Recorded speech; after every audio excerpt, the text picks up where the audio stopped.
Hey gearheads, and welcome to Garage Talk. I'm Corey and this is the 2024 Kia EV9 Land Extended Range All-Wheel Drive. This is the electric Telluride, and this vehicle is marketed as the most affordable three-row all-electric that you can get, currently on sale here at the beginning of 2024.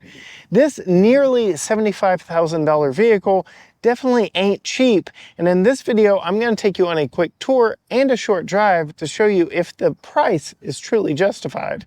Stay tuned.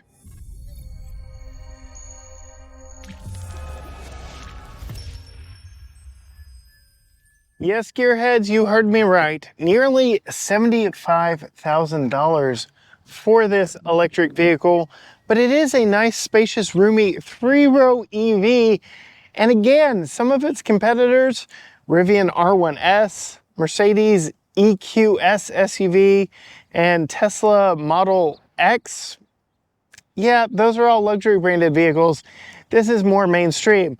Now, this one does start at around $74,000 as equipped. You can get it for just under $70,000 without the paint and some of the options on this one. Still a tough pill to swallow. This vehicle starts at where the gas-powered Telluride leaves off at just over $50,000. But we'll talk more about that as we get further into this one. I do want to talk about what's under the hood, and that is, well, whatever you want, as long as it can fit in this kind of small front trunk. Very small. Like many of the other Kia products, we don't get a very large front trunk in this one, but you get enough to store some, maybe your charging cable. We've currently got it back in the back, but not a whole lot can go underneath here. But we can go ahead and talk about what powers this thing while we've got the hood open, because that's what we normally do when we've got the hood open. This one is a dual motor, extended range, all-wheel drive, making 379 horsepower, and as it is currently equipped, 443 pound-feet of torque. You can, on this model, actually pay to upgrade after you've purchased the vehicle and get the GT Lines performance, which bumps that torque from 443 to 516 pound-feet of torque, which takes the 0 to 60 time from, as this one is equipped, 5.7 seconds from a standstill to 5 seconds flat. With the hood closed, we can appreciate the style of the EV9, and I debated before filming this whether or not I would actually clean it off or show you what it is really like to live with, because this has a nearly $1,000 paint option, and it is this matte silver ivory paint job, which deletes the cool digital tiger face grille that is offered on the gloss paint versions, and it also hides dirt very well. But you can see our biggest complaint. The front of this vehicle is kind of like a wall, and you can see it absolutely collects the bugs. We have road tripped this back to and from the Dallas-Fort Worth Metroplex, which is about 100 miles one way, so just over a 200-mile round trip, and we have accumulated this many bugs on the front. It is something that you will want to consider when purchasing it. I do believe the gloss version will hide the bugs a whole lot better than the matte version, but it is definitely a point of consideration that you are going to make when purchasing the vehicle. Otherwise, you can see we get the cool jeweled LED headlights up front that look very nice, and we get these star map lighting, running lights, and LED turn signals. All LED lighting up here, all very nice. We also have these active grille shutters up front that do open and close to help cool the battery, but also help with aerodynamic efficiency. Speaking of aerodynamic efficiency, this is one of the slipperiest vehicles on the road. Kia has done a lot of work to make sure that it just glides through the air, which kind of contributes to its rather bland shape. There isn't much going on to it. The hood is very broad and flat. The front of the vehicle is very broad and flat. These sides of the vehicle are very broad and flat. There just isn't a lot going on to it. And, well, I guess that's okay. It is still a very visually interesting vehicle all the way around. Coming down to the wheels and tires, we did test drive a GT line version when we were invited by Kia out to California to be some of the first ones to drive it. And I was chauffeured around in one like this. This is the trim I would want most, and I think it is the most comfortable because instead of the 21-inch wheels of the GT line, we get 20-inch wheels here with a very decent sidewall. These are, as I am looking at it, 275/50 R20-inch Kumho Crugen EV tires, which are having to carry quite a bit of weight. The curb weight of this is about the same as a Chevy Tahoe, though the footprint of it is quite a bit smaller. I also like how Kia is going big and bold with the wheel designs. We have this kind of overlapping triangle look on the wheels that is a very cool, very different style all the way around, and complements the angular blocky style of this vehicle all the way around as well. You can see the door handles are a recessed unit. They do go flush mounted when the vehicle is locked and turned off. We have LED lighting from the front corners to the mirror caps and all the way back to the back, which is a very nice touch. And then it is a very long, wide vehicle. The wheelbase of this is actually 8 inches longer than that of the Telluride. That'll come in handy when we get inside, though the overall footprint is nearly identical to the Telluride. I do have to come back and talk about the charge port door because Kia has talked about moving over to the North American Charging Standard, or the NACS plug, aka the Tesla plug, but for now we get the J1772/CCS plug, and I'm sure when they get all their software updated, you will just be able to plug in an adapter and plug at Tesla charging stations. As we come back to the back, this is a very interesting rear end in that they really kind of kept the tailgate itself free from clutter. They moved the license plate down into the bumper versus the gas-powered Telluride, and then they really moved those star map lights out to the exterior to really emphasize the width and overall size of this vehicle. It's a cool, clean look, although I do feel like that big center section of the tailgate is just kind of left blank. I don't know, it just feels a little empty to me. We don't get any badging or notification on the back of this one as to which trim we have, but the telltale sign is the fact that we don't have the GT line, but we do have the gloss black fenders and lower body cladding of the top land trim. Other trims of this are wind and light, but this land trim is the next to top. We also get this very nice LED center mounted high stop lamp right here, and then the camera for the backup, or the rear view camera mirror, is implemented right here outside the glass, not inside the glass, which it is a little prone to getting dirty. We do have the optional tow package. I believe that was $1,500. You can tow up to 5,000 pounds in this with that tow package, though that heavily decreases your range. EVs just are not meant to tow. This has a power lift gate. It does have a smart opening lift gate to where you don't have to dance or gyrate back here to get the hatch to open without pushing the button. You can just be back here with the vehicle locked and the key in your pocket. It'll sense that you're back here, beep a few times, and then open. The overall storage capacity back here is very similar to the gas Telluride. You can see it is very big and boxy, though it is a little on the shallow side before you get to those 50-50 split bench, two-person third row seats. We'll get more into that here in a little bit.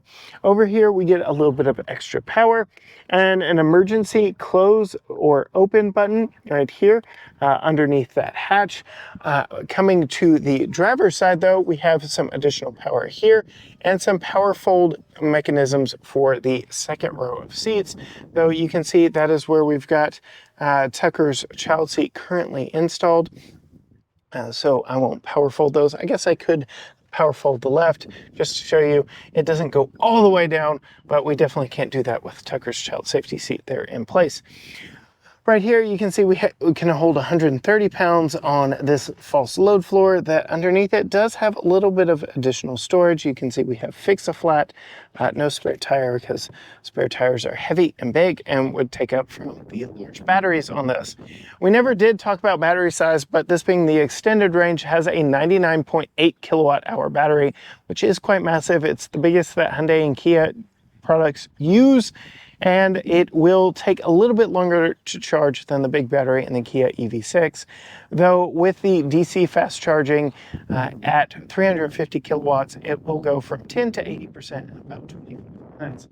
You can see this hatch does open up nice and wide. I am 5'10", plenty of room underneath it. We have the power button right here to open and close it. Before we get too far into this one, I did want to show you the typical Kia key of the Telluride, but also here on the quote electric Telluride. You can see this is an LED Kia logo right there. It is a detonator style key, so lock is right there, but all your buttons are along the side, which I found to be a little bit of an annoyance because if you hit one, maybe you're accidentally hitting them on the other side. I don't know, it's just a little weird to me, but it does have remote start with remote parking assist as well. So I'm gonna go ahead, we'll lock it, push and hold the button here to remote start it, which since there's no engine, you just kind of have to watch for the lights to come on. And then the smart parking function of this. This is another thing that you can pay to upgrade here on this model. Top GT line models do have the parallel park assist that will park themselves a little bit better. This only moves it forward and back. And you can see you can kind of walk along with the vehicle. Really helps if someone parks too close to you or you are in a tight parking spot and you can pull it in and out. I really like it. Kia has been doing this on many of their vehicles lately, and it is a very nice option. You can see it only goes one car length in distance, but it does come into handy when, again, you are in a tight parking spot. Now is a good time to talk about the noise that this thing makes when in reverse or even in drive to help pedestrians know that, hey, there's a vehicle on the road. It gets even noisier when in reverse, but interestingly enough, that noise comes from under the hood, not back in the back. All around, fairly easy and simple. You can see now that the vehicle is locked, though, that those door handles are recessed. Very easy to get them to pop out. You can just walk up close to the vehicle and the proximity key will know that you're here, or you can hit the unlock button. That only pops out the front door handles. You actually had to unlock the vehicle as it's currently set to get all the door handles to pop out and reveal themselves. So that's a nice touch if you're worried about somebody hopping in the other side of the vehicle unwarranted. When you get to the vehicle, only unlocks and displays the driver's door as you get close to it. Speaking of the driver's door, this is where we can talk about 10 recycled plastics used throughout the interior of this vehicle. And that is noted and made obvious starting right here on the door. There are no leathers in here. It is all synthetic materials, recycled plastics and the like, but it is a nice mixed use of colors and materials. And then we've got heated steering wheel, heated and ventilated front seats, 2-person memory, which is nice. All your window and mirror controls here with express up, down, all the way around. Very nice. All your seat controls are right here with 4-way lumbar and what I like to call the EV charge seat. I have actually used this seat for that very purpose. Even though this does accept DC fast charging and can go from 10 to 80% in just about 25 minutes, that is when you can find a working 350 kilowatt charger. I was at an EVgo station in downtown Dallas. Both of the 350s were down and I had to settle for about an hour. Well, it was a little over half an hour actually to get to 80% at a slow charger. I believe it was 100 watt. I was charging just under 100 kilowatts there. So very nice, very comfortable seat. It is only here on the driver's seat. If I had the GT line version, we would have a similar function in the second row captain's chairs. Again, recycled materials all the way around. These are heated and ventilated seats. Interesting mesh headrests here on the front seats, not on the back seats, but very interesting. It's been grabbing my hair as I've been driving around, which has been kind of fun or interesting. I don't know, just a little weird.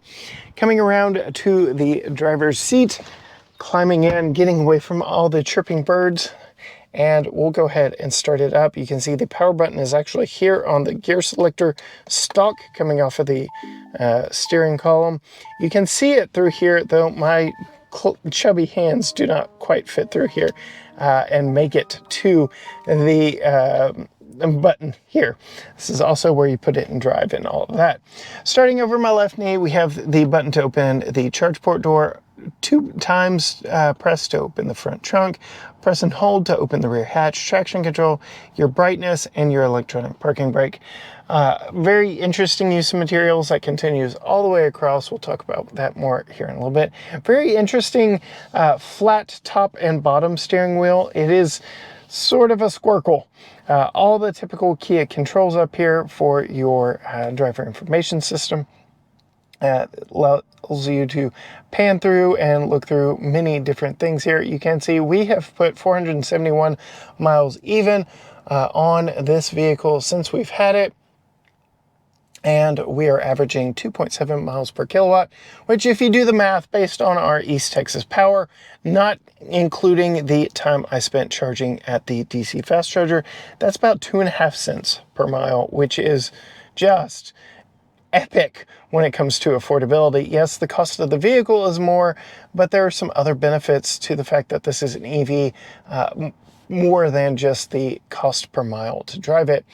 You can see we have dual 12.3-inch screens for wireless Apple CarPlay and Android Auto. I do believe this is the first Kia to have wireless Apple CarPlay and Android Auto, and then our driver information screen. But splitting between the two of them, we do have this HVAC control here, which my line of sight, this is my line of sight right here. I'm only catching a little bit of it past the steering wheel, so it's good, not great. It's a little bit of redundancy because I do have physical controls here, and then I can hit this button, which takes over the entire screen and lets you know, okay, well, I can do it there. So it's nice just to have the option, but not have to rely on it solely. So I do like that, and it is better than the dual function infotainment everything in the Kia EV6. I like this better. That's just me. You can see we've got some interior ambient lighting going on here. Kia has really upped their ambient lighting game nearly to the point of Mercedes-Benz. You can see it there in the door, down there, all around the center console here. My wife currently has it in T-Mobile magenta, I do believe, but you can do dual tone where you have the upper is one color and the lower is another.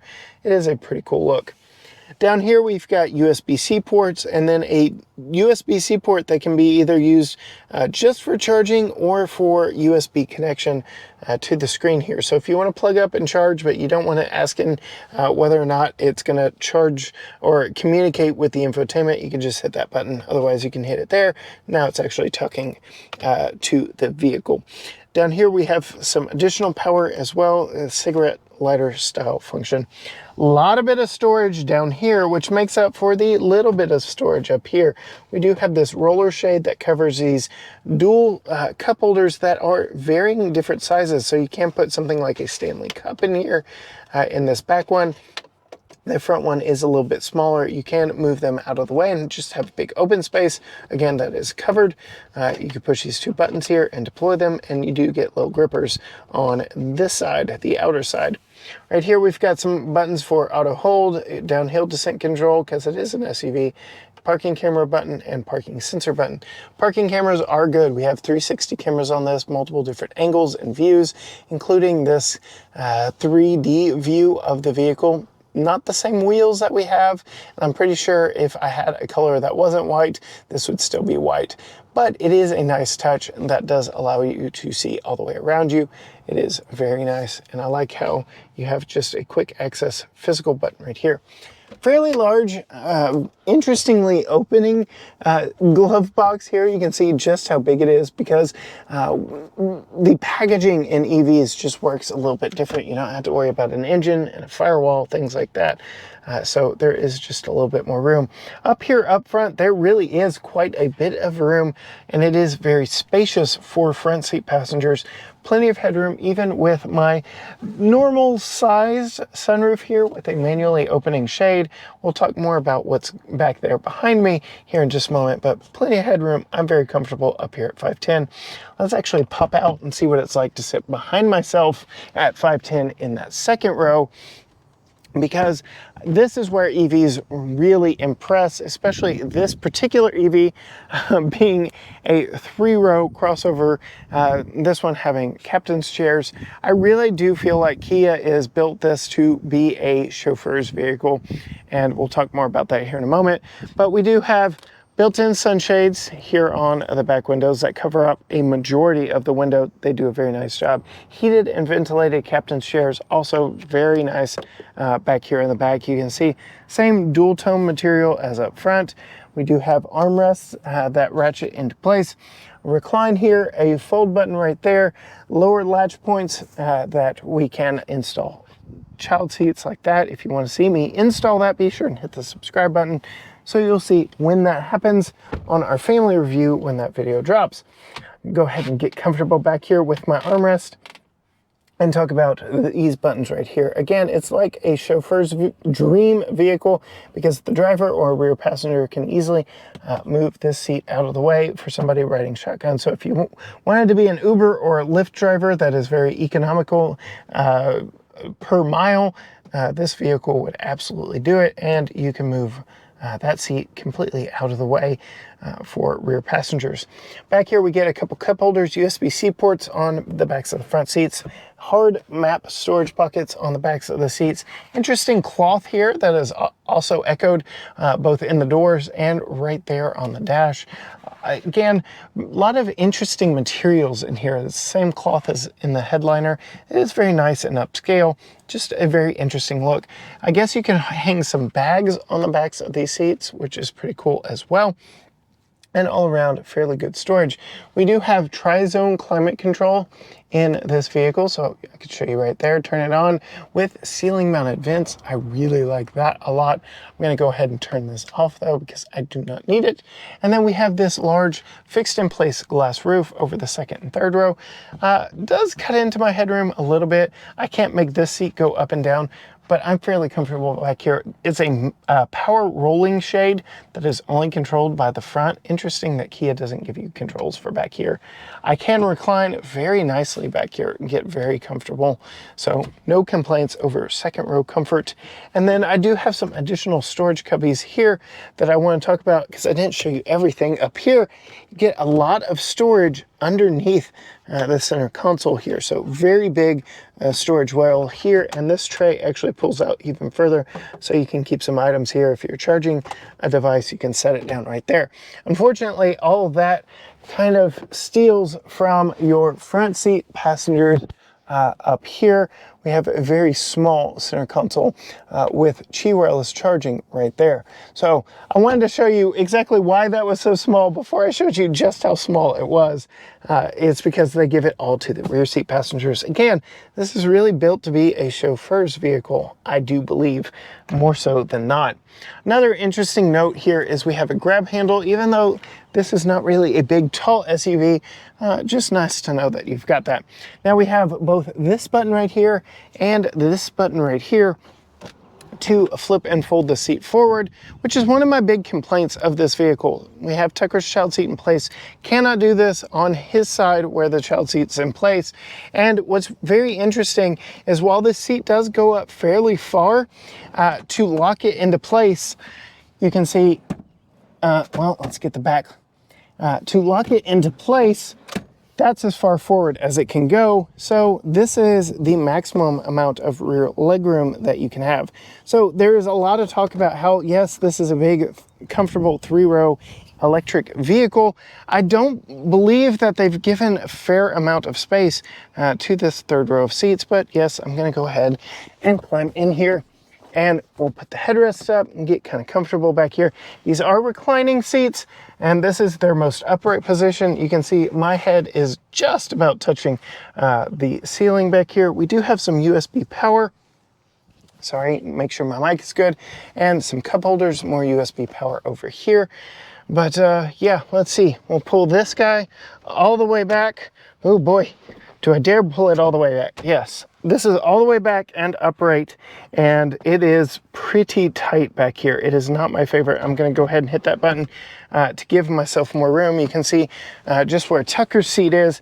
It's definitely not ideal, but we do have this strap here to help recline, so that is a little bit of a relief back here. So that helps with the headroom issue, but not the legroom issue.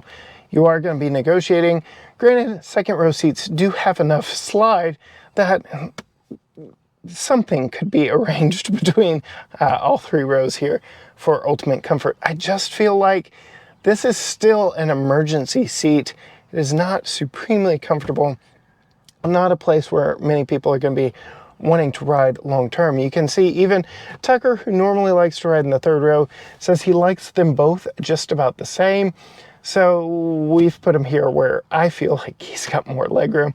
Again, you can see me install that in our family review. That's enough talking about this one. Let's get behind the wheel and see how this one drives. Setting off in the 2024 Kia EV9 Land Extended Range all-wheel drive. This is the trim I would buy. As I mentioned, this one as it sits is just over 74,000, flirting with 75,000. But this trim, without any options, which is how I would get it, starts at just over 69,000. And if you lease it, Kia will give you the $7,500 point of purchase benefit to the pricing that most American-made EVs will get here in 2024.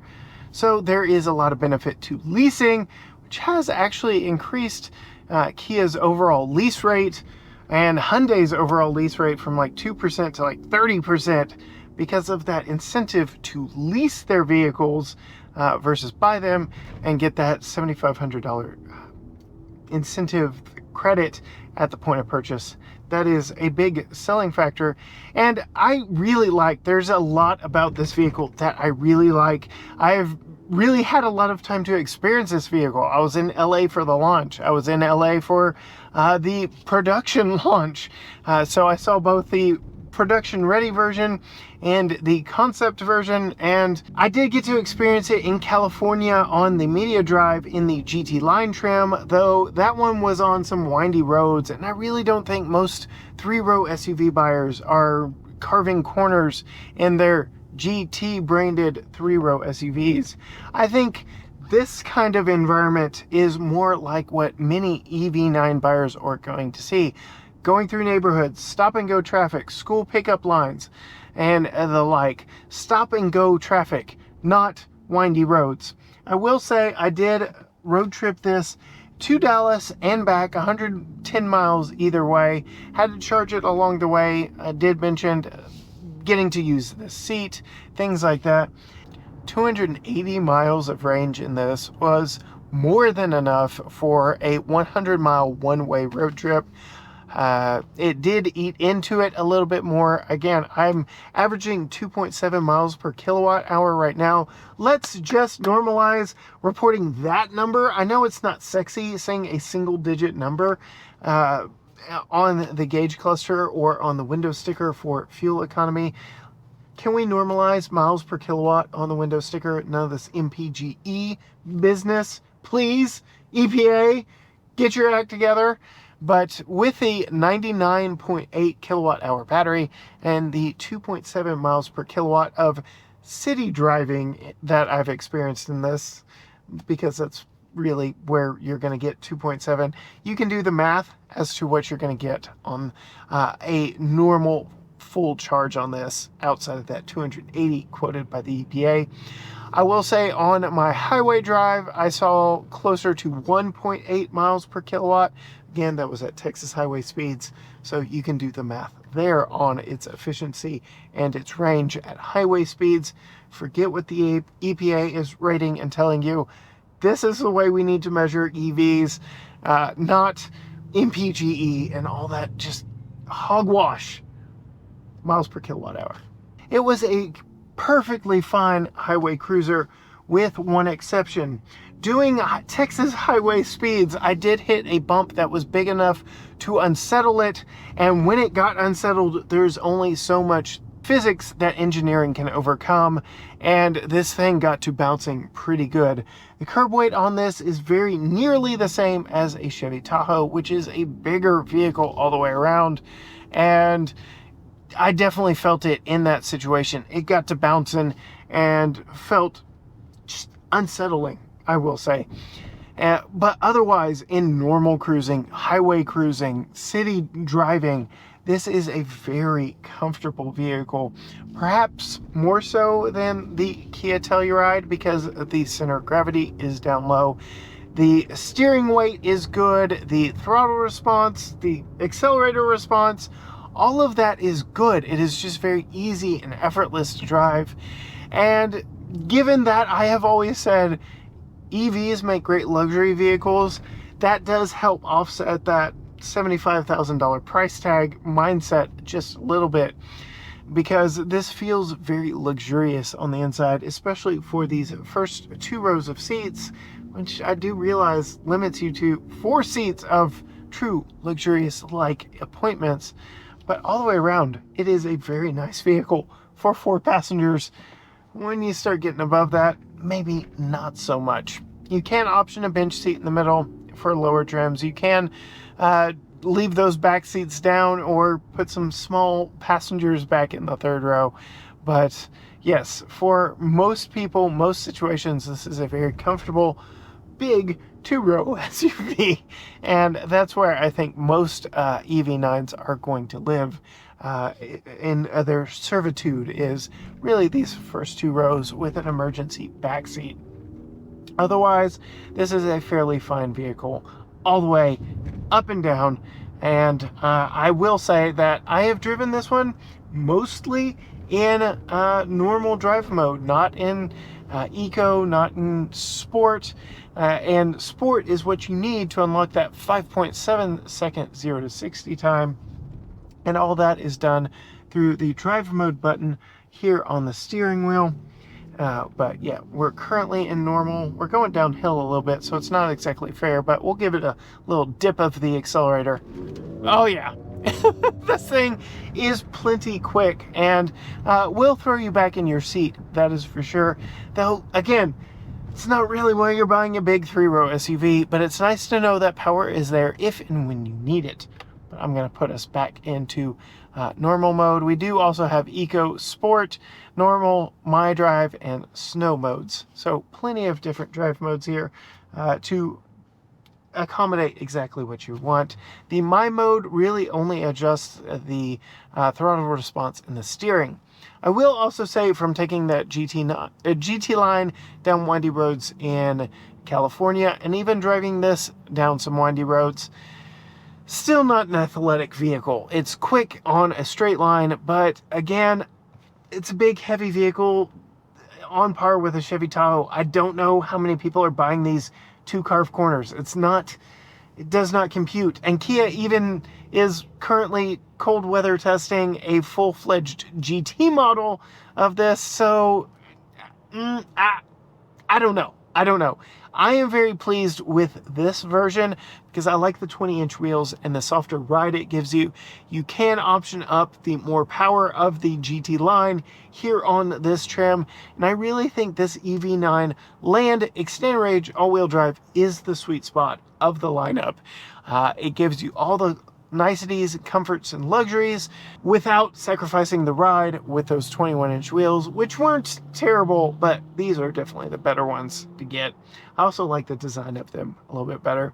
If you want to see our family review, absolutely hit that subscribe button down below and ring the bell so you're notified when that video drops. You can find us on all social media platforms: Facebook, Instagram, X, TikTok, Threads, YouTube, everything is at GT Garage Talk, or you can go to gtgaragetalk.com. But as for me, in my EV9 land, extended range, all-wheel drive, woo, here in stop-and-go city traffic, where I do believe most of these are going to spend most of their time, I can say this is very good. And until next time, gearheads, bye.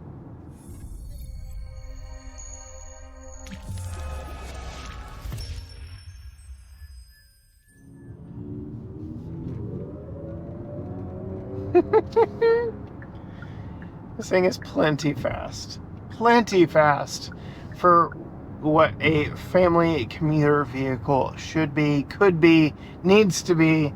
Doesn't need to be any faster than this. The fact that they're making a GT version, it's unnecessary. I don't know if I'm just getting wiser in my old age, but this vehicle does not need a GT model. This needs a rugged off-road model more than it needs a full-fledged performance model. I think that would be more the avenue to take a big 3-row SUV versus something that, I'm sorry, can't corner because of physics.